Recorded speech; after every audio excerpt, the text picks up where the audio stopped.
시애틀 형제교회 다운타운 캠퍼스에 오신 여러분을 환영합니다. 온라인으로 함께 예배하는 여러분을 환영합니다. 우리 자리에서 일어나서 우리 옆에 있는 분들에게 이렇게 인사 나누면 좋을 것 같아요. 궁금증을 가지고 왔다면 오늘 해결될 거야 라고요.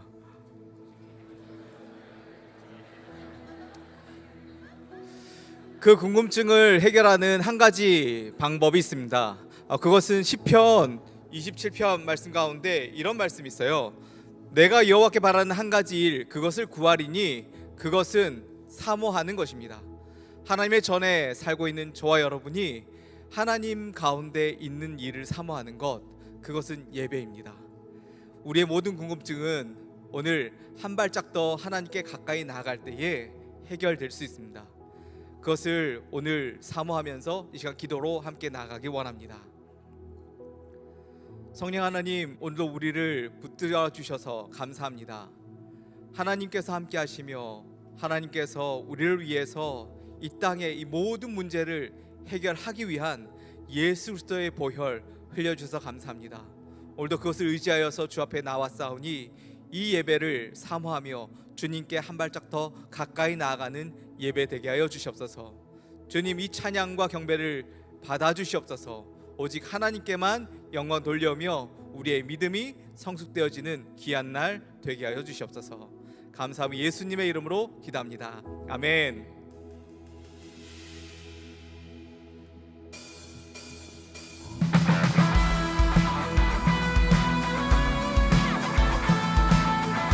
세상의 어떤 것보다 존귀하신 우리 예수 그리스도를 찬양합시다. 이 세상의 부요함보다, 이 세상의 좋은 친구보다, 나의 꿈을 이루는 것보다 더 귀한 분, 필요한 모든 것을 다 얻고 내가 원하는 삶을 사는 것보다, 어느 누구의 그 사랑보다 귀한 분. 붙드소서 주님 나를 놓지 마소서. 내 영혼 붙이시고 내게 생명 주신 주님, 주의 사랑 너무 커 나의 맘 들려줄게. 주님만 영원히 사랑해, 나의 사랑 멈추지 마으니. 주님만 영원히 사랑해, 나의 사랑 멈추지 않으리. 다시 한번 고백합니다. 이 세상의 부요함보다, 이 세상의 좋은 친구보다, 나의 꿈을 이루는 것보다 더 귀한 분, 필요한 모든 것을 다 얻고 내가 원하는 삶을 사는 것보다, 어느 누구의 그 사랑보다 귀한 분. 붙드소서 주님 나를 놓지 마소서.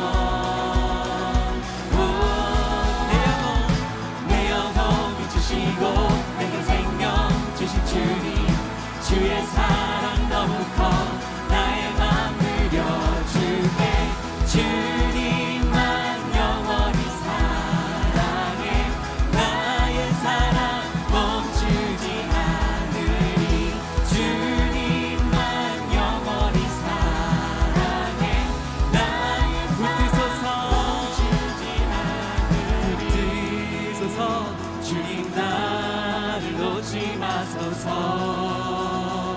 붙드소서 주님 나를 놓지 마소서. 우리 한 번 더 고백합니다. 붙드소서 주님 나를 놓지 마소서. 내 영혼 붙이시고 내게 생명 주신 주님, 주의 사랑 너무 커 나의 맘 들려줄게. 주님만 영원히 사랑해, 나의 사랑 멈추지 않으리. 주님만 영원히 사랑해,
한번 고백합니다.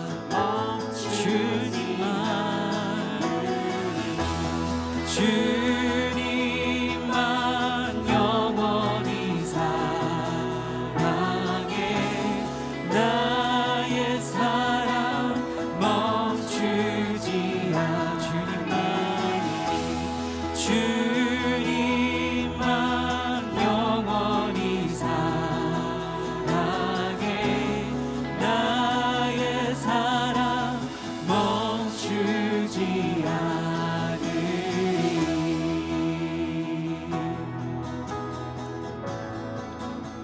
We won't stop loving you.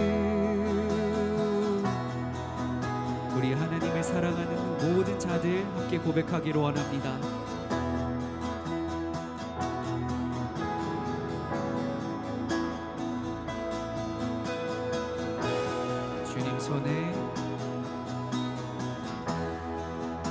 주님 손에 맡겨드리리.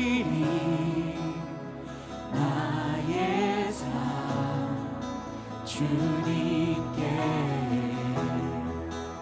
주님 손이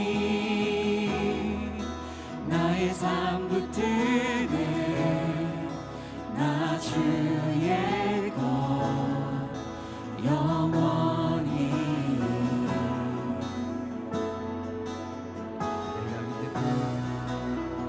내가 믿는 분 예수. 내가 속한 분 예수. 삶의 이유 되시네. 내 노래 되시네. 전심으로 주와 함께. 주와 함께 걸어가리라. 모든 길을 주실래. 주 뜻 아래 나 살아가니. 주의 약속은 영원해.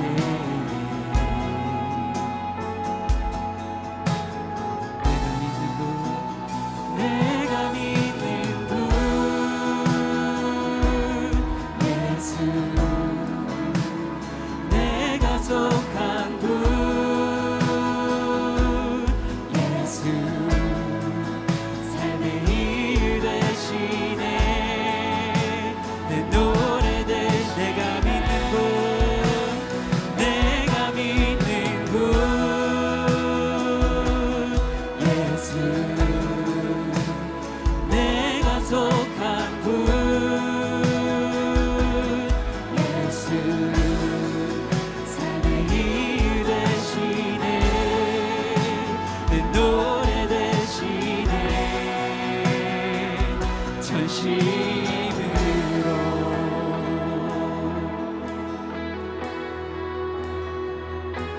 If all I am, we trust you, Lord. And all I am. 우리 함께 고백합니다. 경배하리.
한 번 더 고백합니다. 경배하리라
우리 한 번 더 고백합니다. 경배하리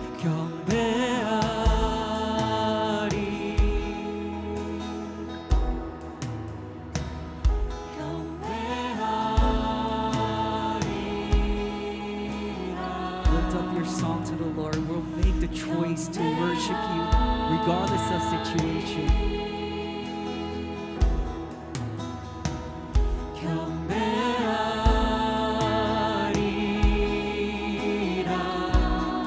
고백합니다.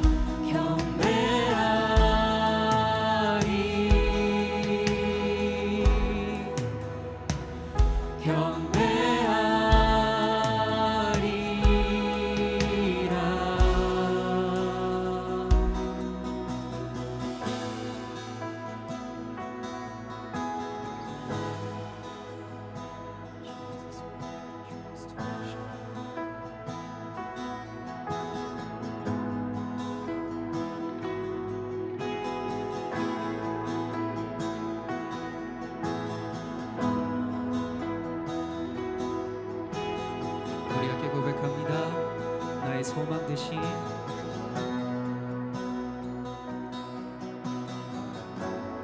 나의 소망 되신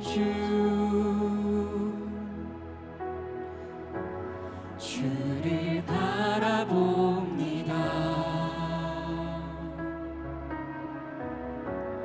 다시 오실 나의 왕 예수 주를 기다립니다. 나의 소망 되신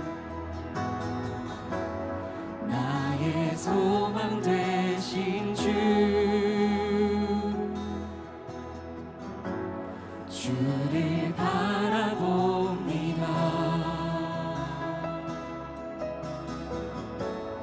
다시 오실 나의 왕 예수 주를 기다립니다. 밤이나 낮이나 어제나 오늘도 영원히 주만 찬양해.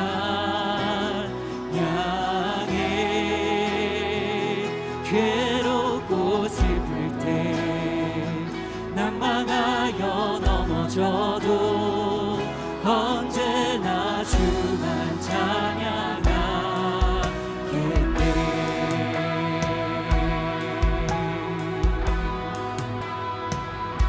우리 다시 한번 이 진리를 고백하며 이 기도 하나님께 올려드리면 좋겠습니다. 나의 소망 되신 나의 소망 되신 주를 바라봅니다.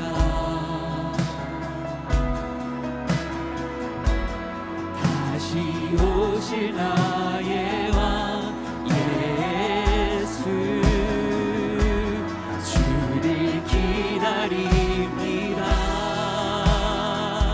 밤이나 낮이나 어제나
다시 한번 고백합니다. 밤이나 낮이나 밤이나 낮이나 어제나 오늘도 영원히 주만 찬양해. 괴롭고 슬플 때 낙망하여 넘어져도 언제나 주만 찬양하.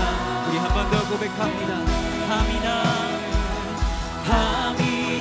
낮이나 어제나 오늘도 영원히 주만 찬양해.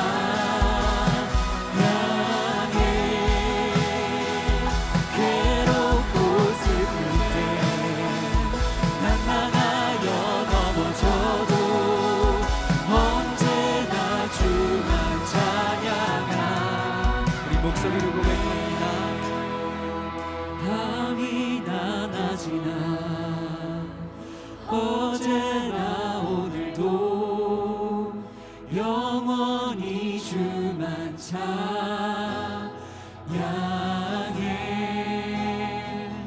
괴롭고 슬플 때 현망하여 넘어져도 언제나 주만 찬양하겠네.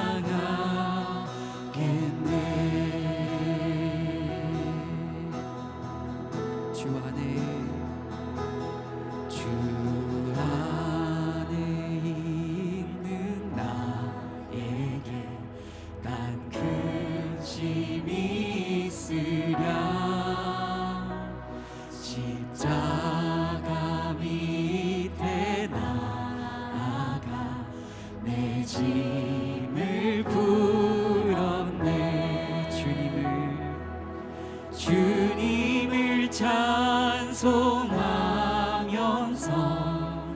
할렐루야 할렐루야. 내 앞길 멀고 험해도 나 주님만 따라가리. 이러한 삶을 살고 싶은 모든 분들 우리 함께 다시 한번 고백합니다. 그 두려움이 변하여 그 두려움이 변하여 내 기도 되었고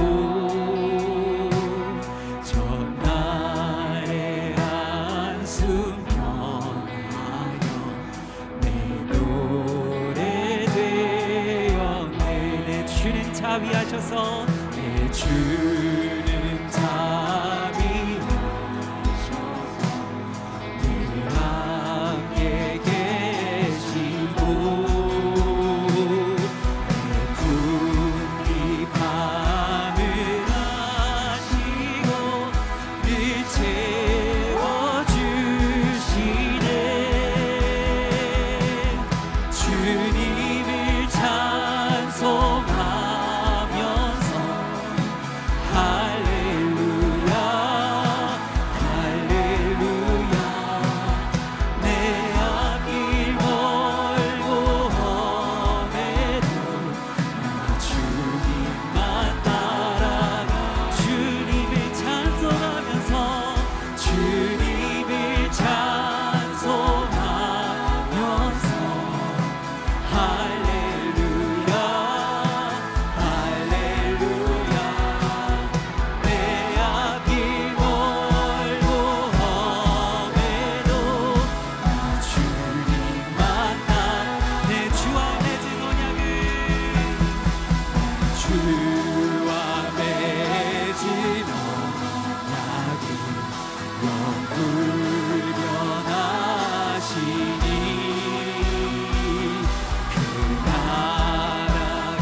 주님만 따라가리.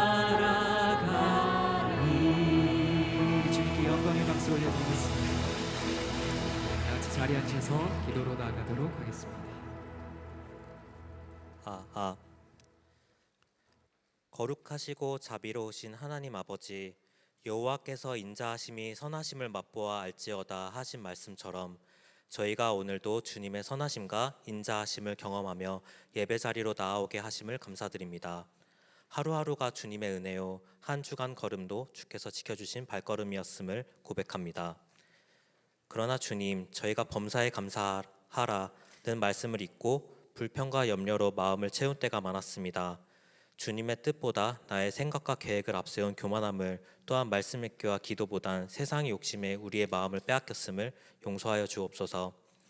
예수님의 보혈로 저희를 깨끗하게 씻어주시고 새 마음을 부어주시옵소서. 주님, 우리 형제교회 다운타운 캠퍼스 공동체를 위해 기도합니다. 너희는 세상의 빛이라 하신 말씀처럼 이 공동체가 세상의 빛과 소금이 되게 하시고 서로를 진심으로 사랑하며 섬기는 공동체가 되게 하소서. 병든 자들에게는 치유를, 마음이 무너진 자들에게는 위로를, 믿음이 연약한 자들에게는 새 힘을 주옵소서.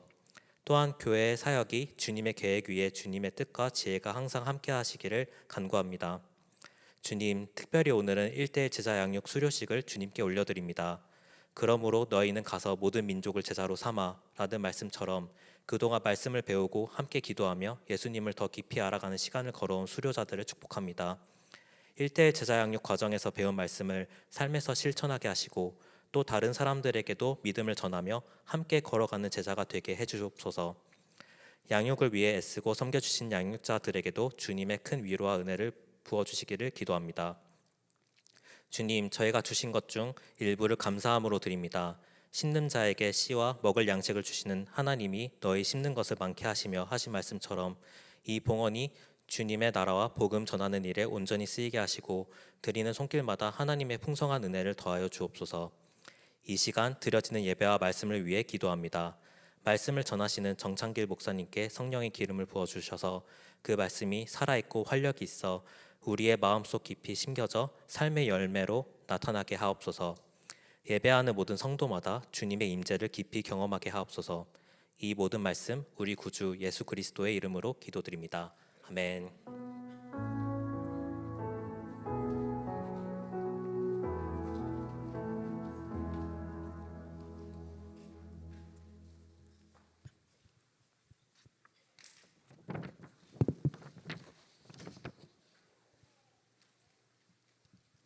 안녕하세요.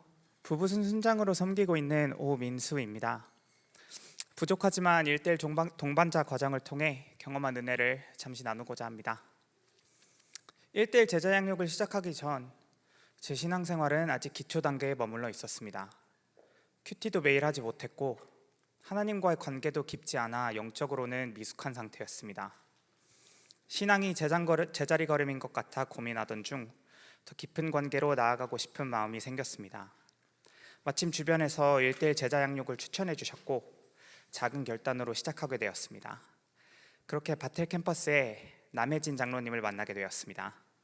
처음에는 부담감도 있었고 매주 시간을 내어 말씀을 나누는 일을 잘할 수 있을까 걱정도 되었지만 한 주 한 주 말씀을 나누면서 점점 기대와 감사가 커졌습니다.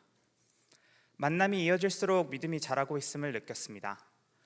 믿음은 제 노력으로 쌓는 것이 아니라 전적인 하나님의 은혜로 주어진다는 사실을 새롭게 깨닫게 되었습니다. 양육해 주시는 장로님과 매일 큐티를 나누며 그날 저에게 주신 감동을 함께 나눌 때 은혜가 더욱 커졌습니다. 장로님은 믿음의 삶뿐 아니라 일상의 지혜도 함께 나누어 주셨습니다. 그 과정에서 내가 무엇을 해야만 하나님의 사랑을 받는 것이 아니라 이미 사랑을 받고 있다는 사실이 마음 깊이 다가왔습니다. 그 확신 속에서 이전에 자기중심적이고 성과지향적인 태도를 조금씩 내려놓고 그리스도의 성품을 닮아가며 평강과 사랑으로 마음과 관계를 채워가는 삶을 실천하게 되었습니다. 이제 매일 큐티를 나누는 것이 제 삶의 습관이 되었고 말씀 묵상이 자연스럽게 자리 잡았습니다. 예전에는 가끔 하던 큐티가 이제는 하루를 여는 중요한 시간으로 바뀌었고 직장과 사역 그리고 일상의 여러 상황 속에서 말씀을 실제로 적용하려는 시도도 많아졌습니다. 그 결과 신앙이 머리로만 아는 지식에서 벗어나 삶과 연결되는 살아있는 믿음으로 자라가고 있음을 경험하고 있습니다. 저에게 1대1은 축복의 자리였습니다. 이 사역을 위해 섬겨주신 양육팀 모든 분들께 감사드리며 아직 1대1을 경험하지 않으신 분들께 적극 추천드립니다. 주저하지 마시고 시작하셔서 믿음이 자라는 은혜를 누리시길 바랍니다. 감사합니다.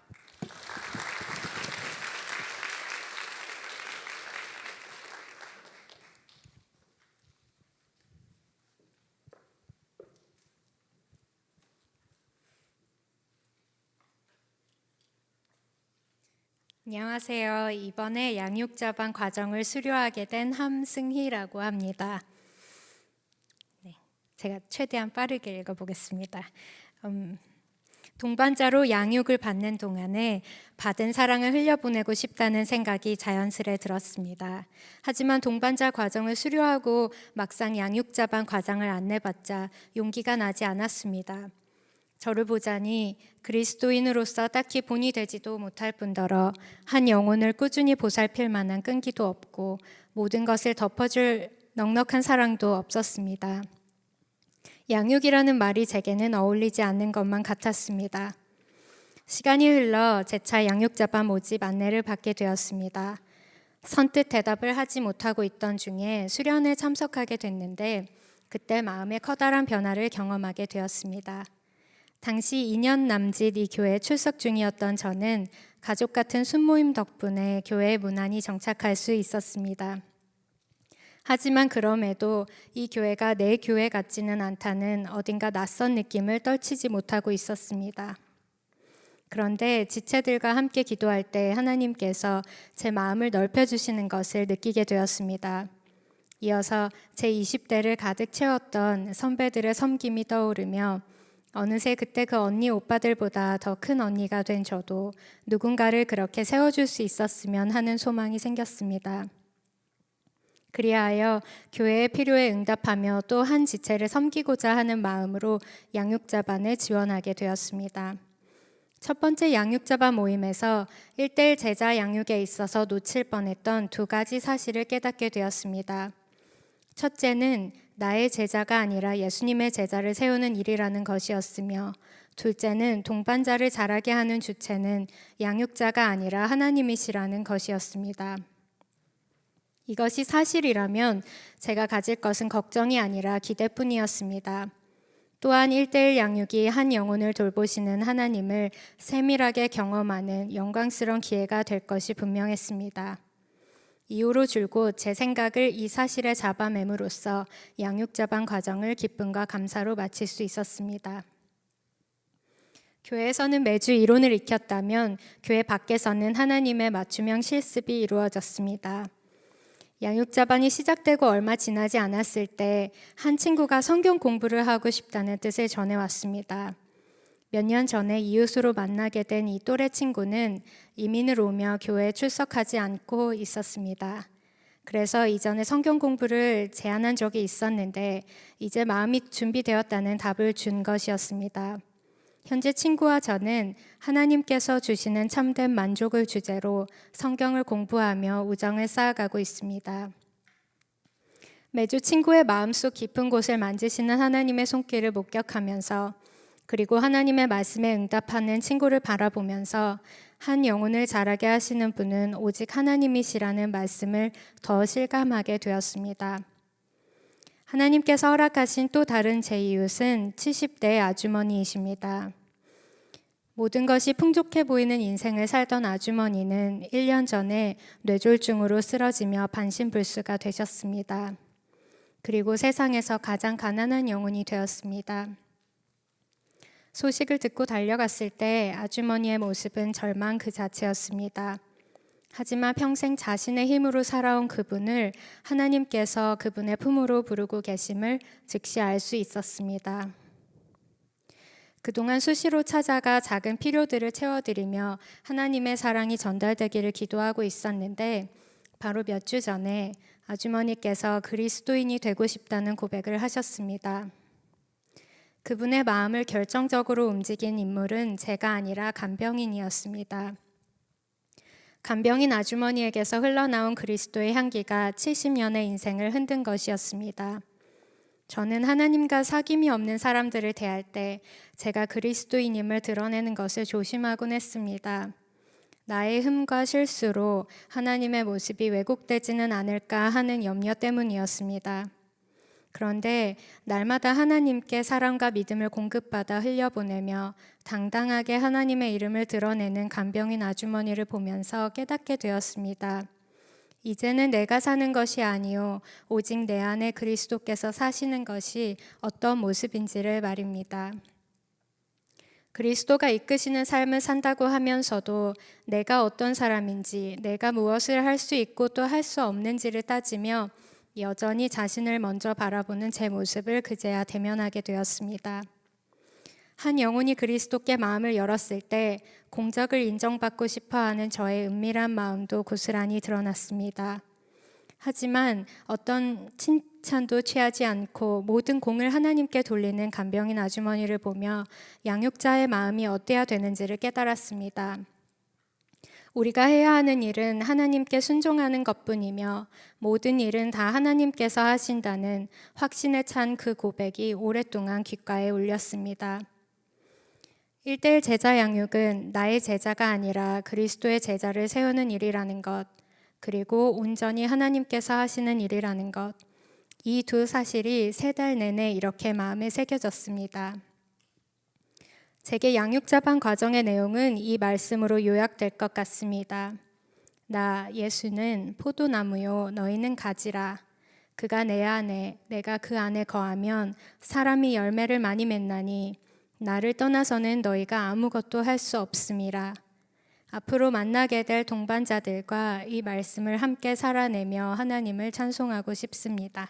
감사합니다.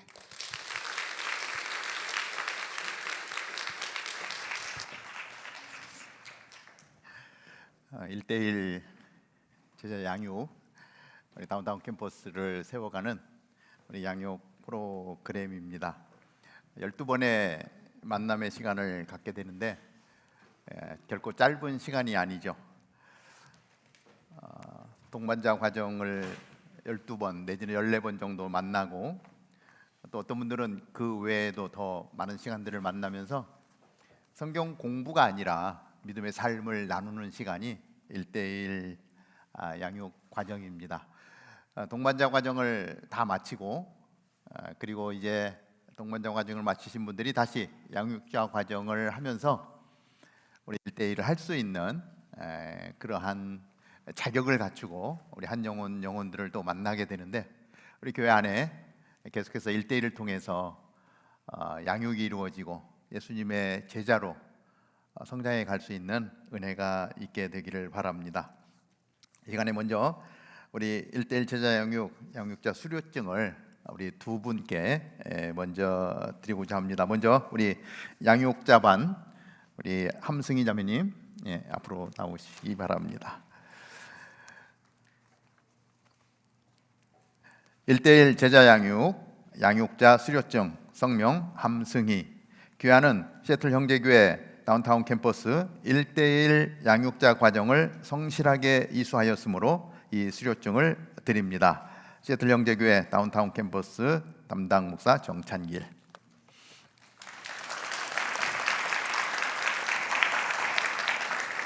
우리 오민수 형제님 1:1 제자양육 동반자 수료증 성명 오민수. 교회는 시애틀 형제교회 다운타운 캠퍼스 1:1 동반자 과정을 성실하게 이수하였으므로 이 수료증을 드립니다. 다운타운 캠퍼스 정찬길 목사. 수고했습니다. 우리 다 올라올 수가 없어서 인원이 많아서 우리 동반자는 앞에 쓰고 양육자는 올라왔는데 이 시간 우리 한번 좀 훈련을 잘 마치신 분들을 축복하며 축복성으로 축복하며 여러분 또 꽃다발 준비하신 분들 우리가 선물 드리며 축하하도록 하겠습니다. 당신은 하나님의 언약 안에 있는 축복의 통로. 우리 한번 손을 펴서 이분들을 축복하며 축하합니다. 있는 축복의 통로. 당신을 통하여서 열방이 주께 돌아오게 되리. 돌아오게 되리. 이분들의 사랑과 섬김을 통해서 계속해서 양육되어지고 훈련되어지는 은혜가 있게 되기를 바랍니다. 언약 안에 있는 축복의 통로, 당신을 통하여서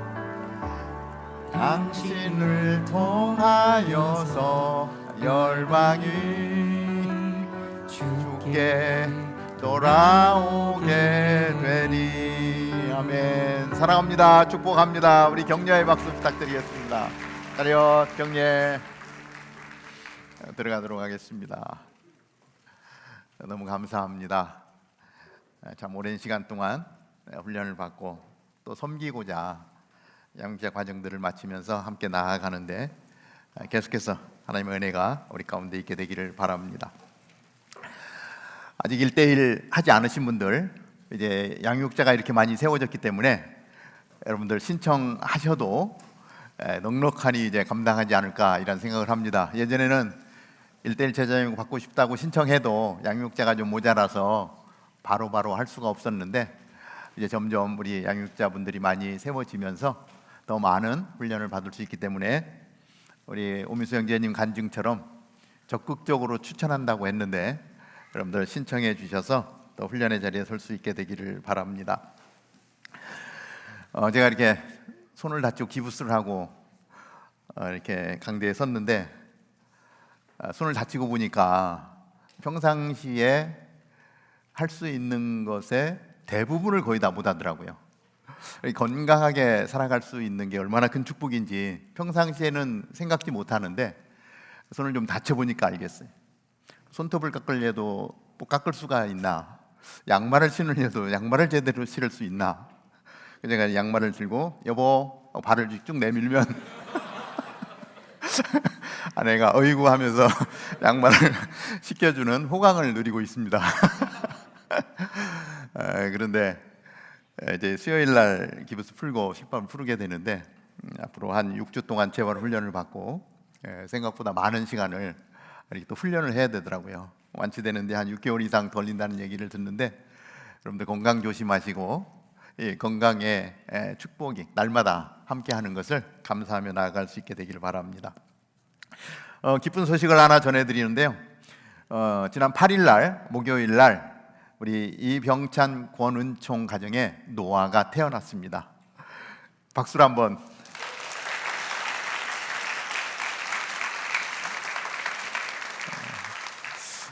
엄마 아빠 빨리 보고 싶고 이모 삼촌들 빨리 보고 싶어서 10일 정도 일찍 나온 것 같아요. 첫째 아들인데 일찍 나와서 오늘 아침에도 잠깐 대화를 나누는데 아직 아기를 돌봐주는 이모가 오지 않아서 엄마 아빠가 지금 뭘 어떻게 될지 몰라서 정신이 하나도 없다고. 그래서 제가 사진 하나 보내주면 사진 보면서 소개하겠다 그랬는데 찍어놓은 사진도 없대요. 그 정도로 지금 멘붕 상태에 있는 것 같아서 이제 아기를 돌봐주시는 이모님이 오시면 좀 나아지지 않을까 싶은데 가정을 위해서 여러분들 기도해 주시기를 바랍니다. 금요일, 토요일, 오늘 아침까지 우리 순장 수련회가 있었습니다. 우리 순장님들 2박 3일 동안 함께하며 마음을 모으고 예배하고 기도하며 또 교제하며 귀한 시간을 가졌습니다. 섬겨주시는 우리 순장님들 얼마나 감사한지 모릅니다. 한 영혼들을 섬기며 주님을 품고 나아가는 우리 순장님들을 위해서 여러분들 계속 기도해 주시길 바라고요.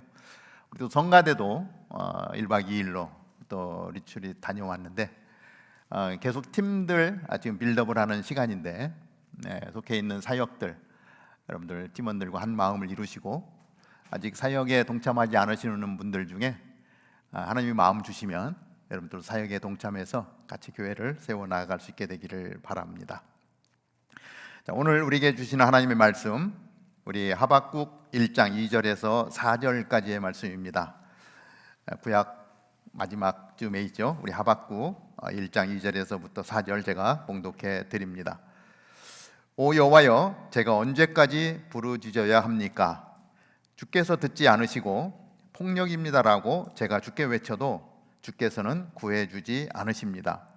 왜 저로 하여금 불의를 보게 하십니까? 왜 죄악을 쳐다보게 하십니까? 파괴와 폭력이 제 앞에 있습니다. 갈등이 있고 싸움이 일어납니다. 그러므로 율법을 지키지 않고 정의가 아주 시행되지 못합니다. 악인이 의인을 애워싸 버려서 정의가 왜곡되고 있습니다. 아멘.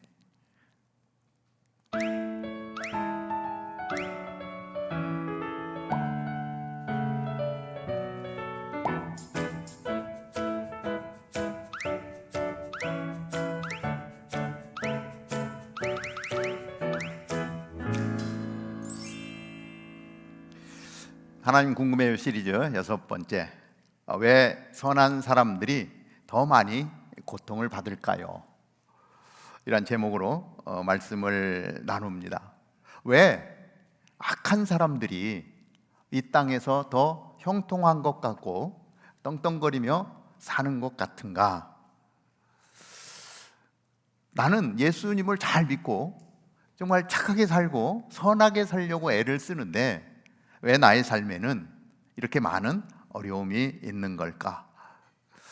이런 일을 보면 정말 하나님이 공평하신 분이 맞는가?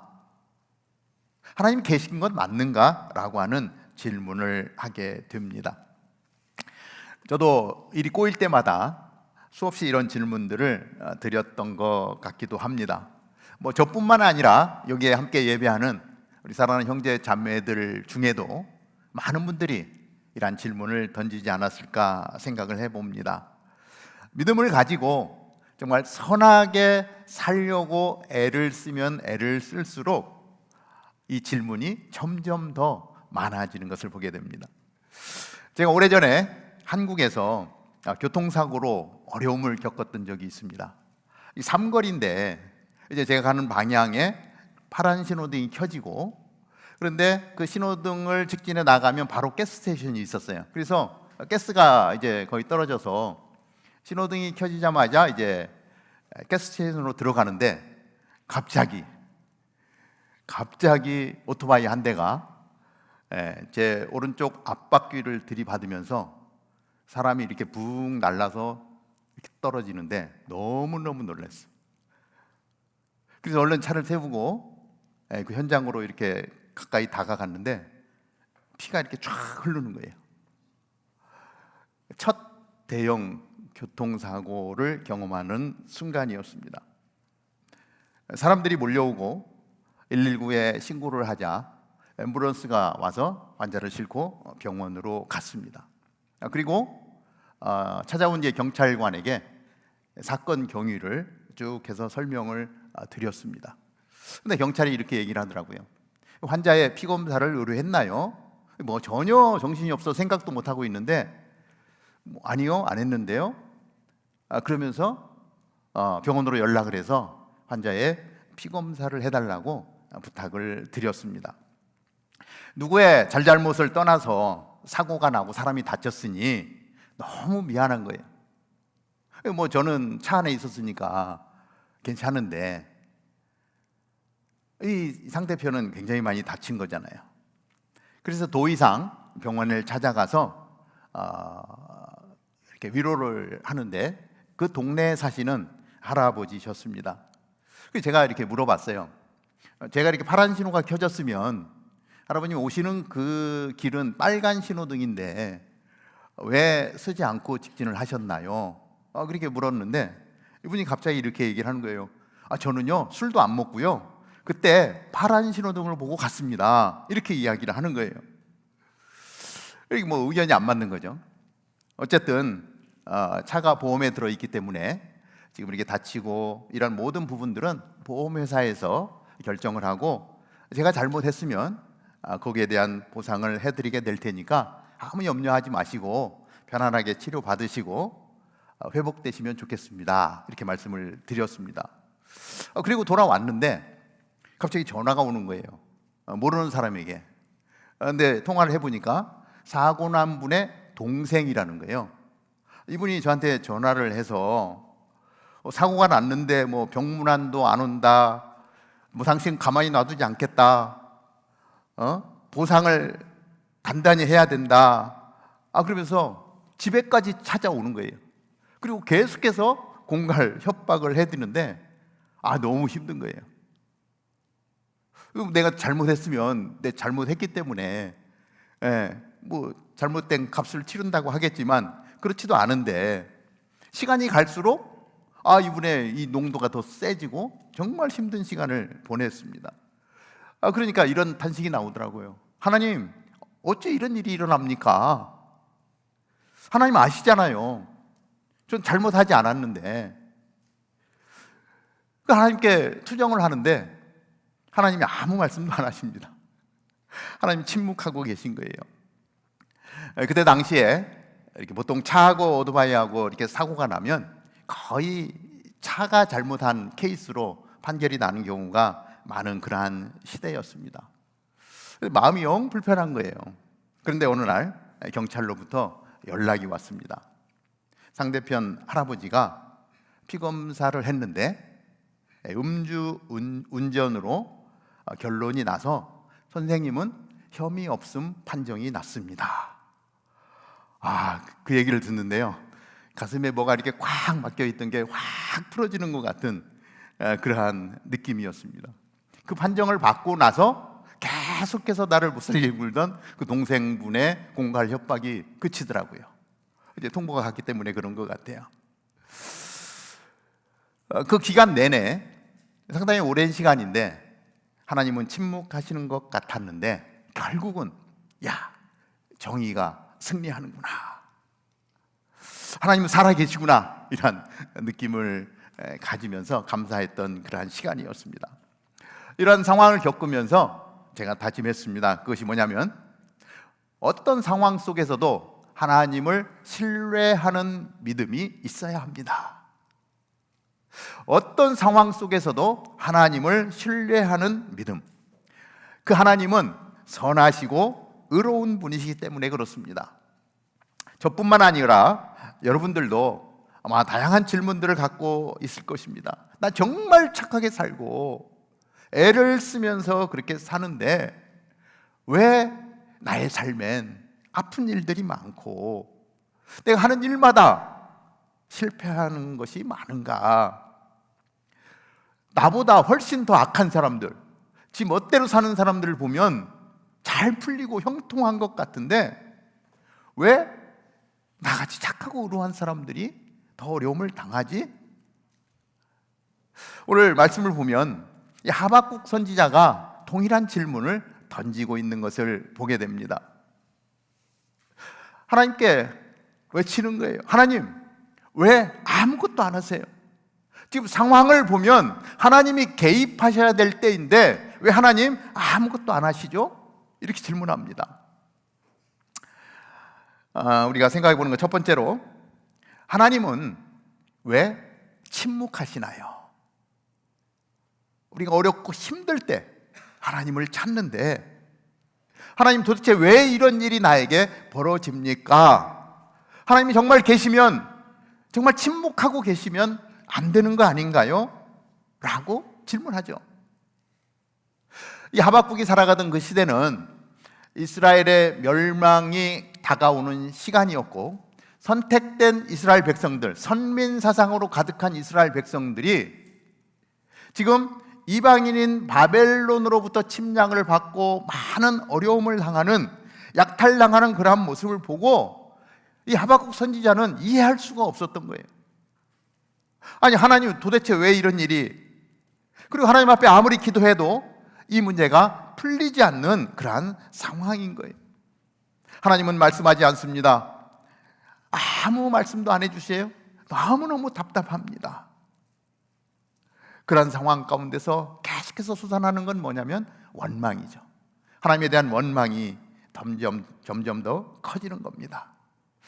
그렇게 고난의 시간, 침묵의 시간이 흐른 어느 시점에 이제 하박국 2장으로 넘어가면 하나님이 침묵하던 하나님이 말씀하십니다. 그 말씀이 2장 2절 3절 말씀인데요, 이렇게 기록을 하세요. 그러자 여호와께서 내게 대답하셨다. 이 묵시를 기록하여라. 판에 똑똑히 새겨서 달리는 사람도 읽을 수 있게 하여라. 왜냐하면 이 묵시는 정해진 때가 돼야 이루어지고 마지막 때를 말하고 있으며 반드시 이루어진다. 비록 늦어진다 해도 너는 기다려라. 반드시 올 것이며 지체되지 않을 것이다. 보아라. 4절이죠. 자, 3절까지 보면은 반드시 올 거라고, 지체되지 않고 이룰 거라고 하나님은 말씀합니다. 어떤 상황이 벌어졌는데 내가 이해할 수 없는 그런 상황 가운데서 하나님은요, 그 상황을 뛰어넘어 하나님의 계획을 가지고 있다라고 말씀하는 거예요. 고통 속에서 믿음을 붙드는 사람에게 하나님은 반드시 응답하신다는 것입니다. 근데 우리는 너무 성급한 거예요. 지금 당장 하나님 말씀하셔야 되는 거예요. 당장 이 문제가 풀려야 되는 거예요. 그런데 하나님은요, 너무 성급하게 굴지 말라는 거예요. 내가 플랜을 가지고 있다라고 하는 거예요. 뭡니까? 우리에게는 기다림의 시간이 필요하다는 거죠. 왜냐하면 하나님은 그 상황 속에서 지금도 일하고 계시기 때문에 그렇습니다. 그리고 두 번째 생각하는 문제가 이 문제예요. 고통 속에서도 하나님은 일하고 계십니다. 내 눈에 안 보여도 하나님이 일하고 계십니다. 믿음은 현실을 부정하는 것이 아니라 이 현실 속에서 하나님을 붙드는 거예요. 너무 상황이 안 좋아. 그래서 하나님 계신 거 맞아요? 부정하는 게 아니라 그 상황 속에서 일하시는 하나님을 더 붙드는 것, 이것이 진정한 믿음이다라고 말씀하고 있는 겁니다. 한편으로는 믿음이 다 잘 될 거야, 괜찮아, 이 막연하게 그냥 하나님을 신뢰하는 것이 아니라 다 잘 될 거야, 긍정적인 마인드로 인정하는 것이 아니라 그러한 상황 속에서 하나님이 분명하게 나와 함께 하실 거다라고 하는 확신 가운데 서는 것, 이것이 믿음인 것이죠. 우리의 삶에는 하박국 선지자가 외쳤던 것과 같은 이해할 수 없는 순간들이 참 많이 있습니다. 그러나 하나님은 그 고통을 외면하지 않으신다는 것입니다. 그 안에서 하나님은 우리와 함께 하시는 거예요. 우리가 아는 성경 인물 중에 다니엘이라는 사람이 있습니다. 이 다니엘이 젊은 시절에 여러분들의 나이보다 좀 더 어릴 수도 있습니다. 그 시절에 바벨론의 포로로 끌려갔습니다. 그럼에도 불구하고 이 다니엘은 믿음의 삶을 살기로 작정한 사람이에요. 그래서 왕이 주는 진미를 다 거부하고 그 바벨론의 문화를 받아들이지 않고 이스라엘 선민으로서의 거룩한 삶을 끝까지 지켜냅니다. 쉽지 않습니다. 남의 나라의 포로로 잡혀와서 그 왕의 명령들을 거부하면서 삶을 살아낸다? 결코 쉽지 않은 일입니다. 그럼에도 불구하고 다니엘은 그 삶을 살았죠. 그러니 얼마나 많은 어려움들이 있겠습니까? 얼마나 많은 눈총을 받았겠습니까? 그러나 끝까지 착하게, 선하게 하나님의 말씀 붙들고 흔들리지 않고 걸어가죠. 그러자 하나님이 그러한 다니엘을 들어 사용하여 주셔서 총리가 되게 하십니다. 왕의 다음 가는 사람이 되게 하십니다. 엄청난 축복을 누렸죠. 그런데 고난이 거기서 끝나는 것이 아니죠. 계속해서 다니엘을 음해하는 사람들이 어떻게 하면 다니엘을 저 자리에서 끌어낼까? 어떻게 하면 저 다니엘을 죽일 수 있을까? 계속해서 아이디어를 내면서 다니엘을 공격하죠. 아무리 착하게 살고 선하게 살아도 계속해서 들어오는 이 태클을 견딜 수 없는 다니엘, 결국 어떻게 됩니까? 거의 억울한 누명을 쓰고 굶주린 사자들이 들어있는 사자굴에 던짐을 받게 되죠. 완전 망하는 겁니다. 이 악한 자들이 형통하고 선한 사람이 억울함을 당하는 대표적인 이야기가 바로 이 다니엘의 이야기 같아요. 믿음을 지키려고 하고 애를 쓰는데 결국 마지막이 뭐예요? 사자굴 속에 던져지는 현실이라고 하는 것이죠. 그런데 결국은 어떻게 됩니까? 우리는 말씀을 통해서 그 상황 가운데 일하시는 하나님을 우리는 알 수 있습니다. 하나님께서 그 굶주린 사자들의 입을 봉하십니다. 그리고 승리한 것처럼 막 축제를 벌이던 다니엘을 모해하던 자들이 모두 사자굴 속에 던져지고 다니엘은 구출을 받게 되고, 그렇게 던져진 사람들은 땅에 떨어지기도 전에 사자밥이 되고 말았던 것을 우리는 말씀 가운데 알 수가 있습니다. 쉽지 않은 시간이었습니다. 그러나 그 상황 속에서 일하시는 하나님, 이 일을 통해서 온 바벨론 나라에 하나님의 하나님 되심이 드러나는 거예요. 살아계신 하나님이 드러나고, 하나님을 그렇게 신뢰하고 섬겼던 다니엘을 통해서 온 나라가 하나님 앞에 무릎 꿇고 예배하고 경배하는 놀라운 일이 벌어진다는 하는 것입니다. 하나님은 그 의인을 찾고 계십니다. 그래서 우리가 세 번째 마지막으로 생각해 보는 것은 의인은 믿음으로 살아야 합니다 라는 것이죠. 의인은 믿음으로 산다. 하박국 2장 4절 하반절에 이렇게 말씀합니다. 그러나 의인은 그의 믿음으로 살 것이다. 의인은 그의 믿음으로 살 것이다. 하나님은 우리가 믿음으로 살기를 원하십니다. 청년의 시기는 불확실성의 시대입니다. 모든 게 불안하죠. 그런 우리에게 하나님이 질문하시는 거예요. 뭐라고 질문하십니까? 너는 믿음으로 살 수 있겠니? 너는 나를 신뢰하며 살 수 있겠니? 의인은 믿음으로 사는 거야 라고 이야기합니다. 하나님께 정말 하나님 이럴 수가 있습니까? 라고 질문했던 하박국 선지자가 2장에서 하나님의 음성을 듣고 3장으로 넘어가면서 완전히 바뀝니다. 3장 17절 18절은 이렇게 기록을 합니다. 무화과 나무가 싹이 트지 않고 포도나무에 열매가 없다고 해도 올리브나무에서 수확할 것이 없고 밭은 먹을 것을 생산하지 못해도 우리 안에 양떼가 없고 외양간에 소가 없다 해도 나는 여호와를 기뻐할 것이고 나의 구원이 되시는 하나님을 즐거워할 것입니다. 무화과 나무에 싹이 트지 않습니다. 포도나무에 열매가 없습니다. 올리브 나무에서도 수확할 것이 없고 그나마 수확해도 바빌론 사람들이 다 뺏어가고 밭에 곡식이 나지 못하고 양떼도 없고 소떼가 없는 그런 상황들, 하나님 어떻게 이럴 수가 있습니까? 라고 외쳤던 하박국 선지자. 그런데 이 3장 마지막에 가면서 이런 것 다 없다고 해도 나는 구원의 하나님을 즐거워하겠습니다 라고 고백합니다. 이 하박국 선지자가 상황을 보던 시각이 이제 하나님을 향해서 하나님만 바라보게 되었다라고 하는 것이죠. 상황을 보면 불평이 나오고 상황을 보면 원망이 나오는데 내 시각을 하나님께 고정했더니 이해할 수 없는 상황 속에서 하나님을 바라보고 그 하나님을 신뢰하며 믿음으로 나아갑니다.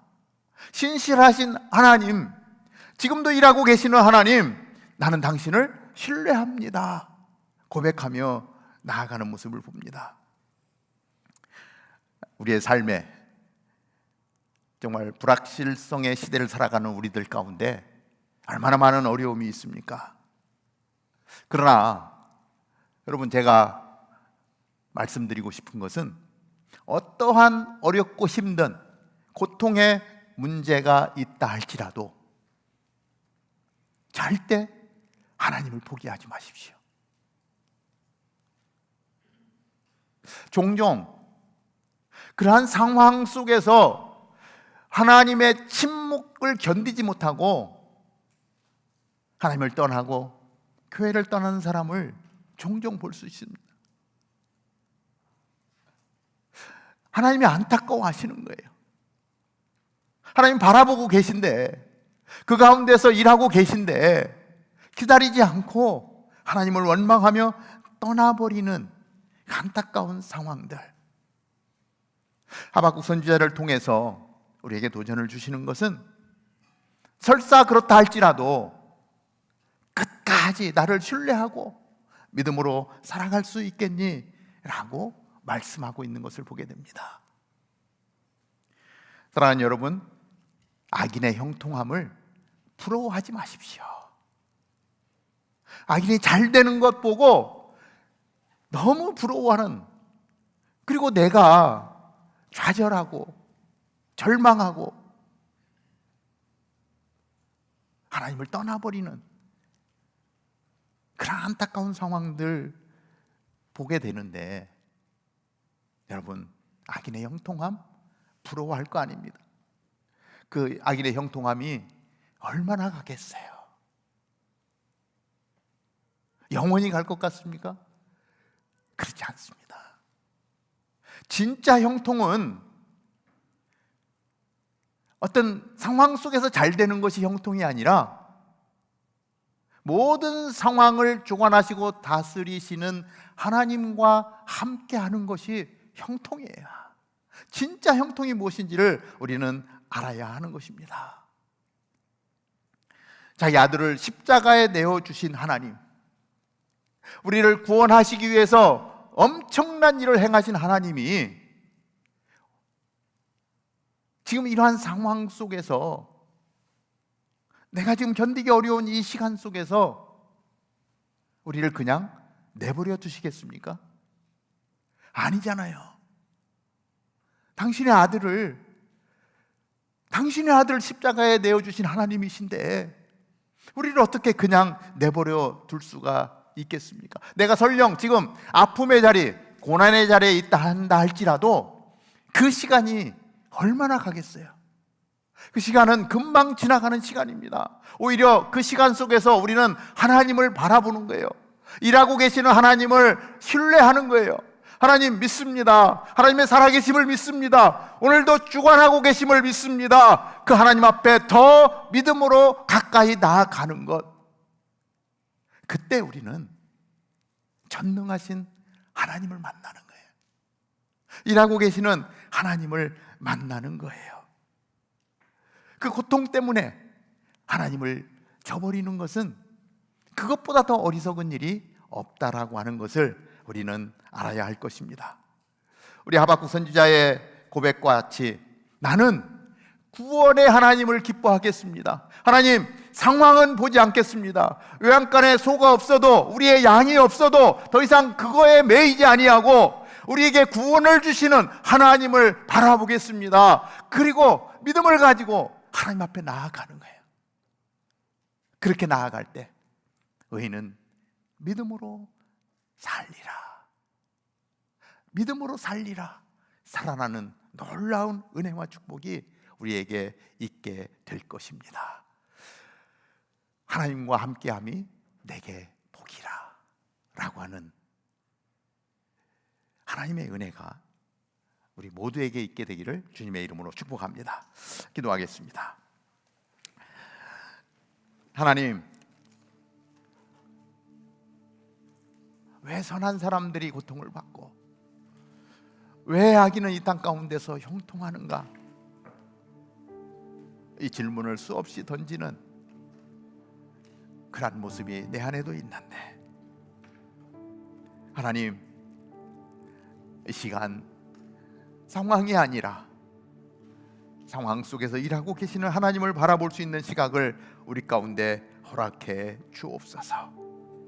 당신의 아들을 십자가에 내어 주시도록 우리를 사랑하신 하나님이신 것을 기억하고 나의 구원의 하나님을 인하여 기뻐하리라 선포하며 나아가는 사랑하는 주의 백성들 될 수 있도록 인도하여 주옵소서.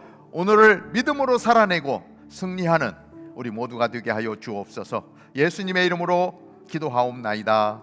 아멘. 우리 모두 자리에서 일어나서 세상 흔들리고 사람들은 변하여도 나는 주를 섬기리, 우리의 마음의 고백으로 같이 찬양하며 나아가겠습니다.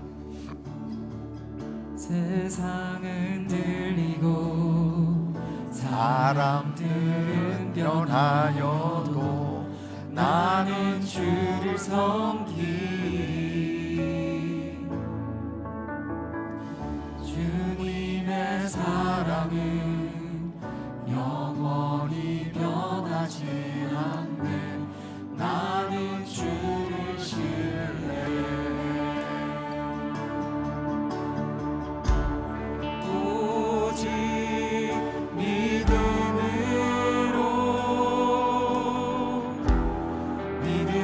내가 살리라. 오직 믿음으로 내가 살리라.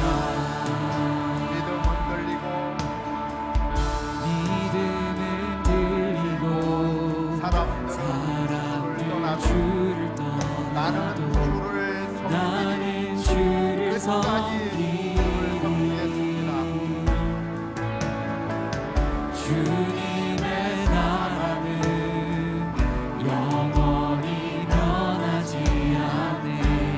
나는 주를 신뢰해. 오직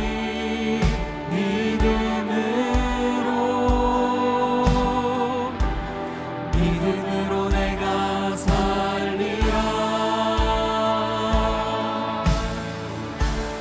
오직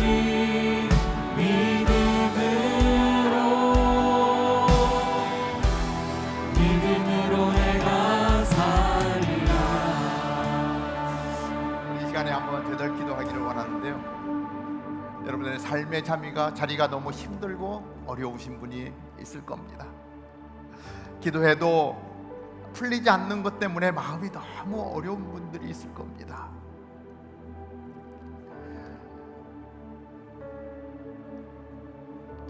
아무도 알 수 없는 나 혼자 품고 있는 이 아픔의 시간들, 앞이 보이지 않는 정말 캄캄한 그 자리에 있는 분이 있다면 이 시간에 우리의 마음을 하나님 앞에 쏟아부으며 그 캄캄함 속에서도 나를 향한 계획을 갖고 계시는 하나님을 바라보는 시간이 되게 해달라고 이 시간 우리의 마음을 하나님 앞에 올려드리며 한번 통성으로 같이 기도하며 나아가겠습니다. 하나님, 오늘 하박국 선지자의 외침이 나의 외침이어도 너무나 아픈 시간이고 힘든 시간이고 고난의 시간에 있는 우리 형제 자매가 있다면 하나님 이 시간 그 형제 자매를 주님의 손에 올려드리며 기도합니다. 아무것도 보이지 않는 그 속에서 하나님 그 캄캄함 속에서 어찌해야 될 바를 모르고 그래 하염없이 눈물만 흘릴 수밖에 없는 그런 자리에 있는 우리 형제 자매가 있다면 하나님 그 영혼을 불쌍히 여기시고 은혜를 베풀어 주시옵소서. 아버지, 그 한 영혼을 하나님 사랑하셔서 당신의 아들을 십자가에 달려 돌아가시게 하기까지 하나님 그 사랑으로 우리 가운데 찾아오신 하나님이 우리를 결코 그 어둠의 시간 속에 그대로 내버려 두지 않으실 것을 믿습니다. 하나님, 내가 겪는 이 어둠의 시간이 얼마나 가겠습니까? 하나님 분명 역사하실 것이고 하나님 어둠 가운데 빛으로 다가오실 것을 믿고 더 하나님을 향하여 나아갈 수 있는 우리가 될 수 있도록 인도하여 주옵소서. 하나님, 내 옆에 아무도 없는 것 같이 보일지라도 하나님 나 혼자 홀로 남은 것처럼 보여질지라도 하나님은 나를 떠나지 아니하시고 나와 함께 하십니다. 하나님, 그 하나님을 바라보게 하여 주옵소서. 하나님을 붙들게 하여 주시옵소서. 그래서 너 하나님을 만나게 하시고 하나님 그 자리, 고통의 자리가, 고난의 자리가 아버지 나를 무너뜨리는 것이 아니라 더 하나님께로 가까이 나아갈 수 있는 귀한 시간 되게 하여 주시옵소서. 신실하신 하나님, 더 우리의 믿음을 세워주시고 또 하나님을 붙들고 나아갈 수 있는 우리들 되게 하여 주시옵소서. 더 이상 그 고통이 나를 지배하지 않게 하여 주시옵시고 하나님 그 고통 속에서도 자유할 수 있는 우리가 될 수 있도록 인도하여 주옵소서. 하나님 아무도 모르는 그 자리에서 하나님이 역사하여 주실 줄로 믿습니다. 하나님을 그 하나님을 바라보고 신뢰합니다. 믿음으로 나아갑니다. 승리케 하여 주옵소서. 이제는 우리의 구주 되신 우리 주 예수 그리스도의 은혜와 하나님 아버지의 놀라우신 사랑과 성령님의 역사, 교통, 인도 충만하심이 오늘도 고통의 자리에 있지만 내가 상황을 바라보지 아니하고 하나님만 바라보겠습니다 고백하며 나아가는 사랑하는 형제 자매 위에 오늘도 믿음으로 나아가는 성도들이 모여 예배하는 모든 교회들 위에 오늘도 복음을 들고 열방을 향하여 달려나간 우리 선교사님과 그 귀한 사역 위에 이제로부터 영원토록 함께 하옵기를 간절히 축원하옵나이다. 아멘. 아멘.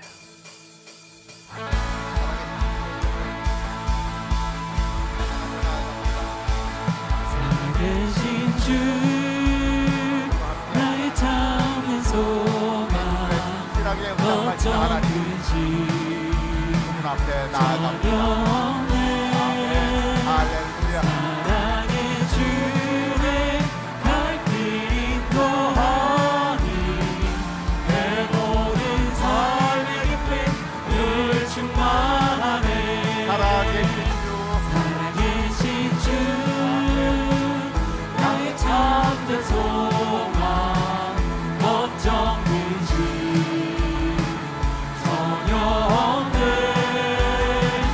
사랑의 주내 갈 길 인도하니 내 모든 삶의 기쁨 늘 충만하네. 아멘 아멘. 하나님께 영광의 박수 올려드립니다.